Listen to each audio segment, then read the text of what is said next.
नमस्कार विद्यार्थी मित्रांनो, शालेय स्पर्धा परीक्षेचा अभ्यास करताना असे गणित तुम्ही सोडवले असतील बघा. आता ह्या प्रश्नाचं उत्तर कसं शोधायचं, तर समान चिन्हाच्या जागी समान अंक आहेत तर पर्यायातील त्रिकोण, वर्तुळ, त्रिकोण आणि स्टार याच्या ठिकाणी कोणता अंक येईल हा प्रश्न विचारलाय. ठीक आहे, मग आता बघा आपण इथे पर्यायावरून जाऊ. पर्यायावरून जाताना तुम्हाला प्रत्येक पर्याय ठेवून गणित सोडवून बघायचं का नाही. तर बघा पहिल्यांदा 3 7 2 दिले, मग इथं आपण 3 7 2 3 7 2 3 7 2 लिहू.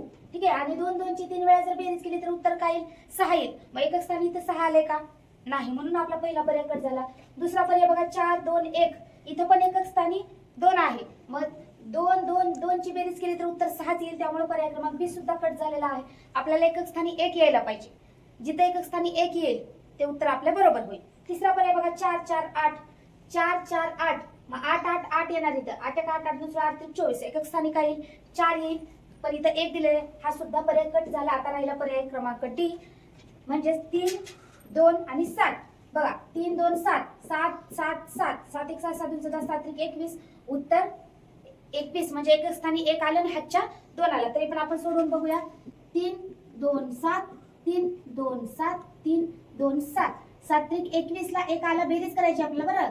21 ला 1 हातच्या आले 2 2 2 4 2 6 2 8 3 3 6 3 9 आलं का? 981 उत्तर.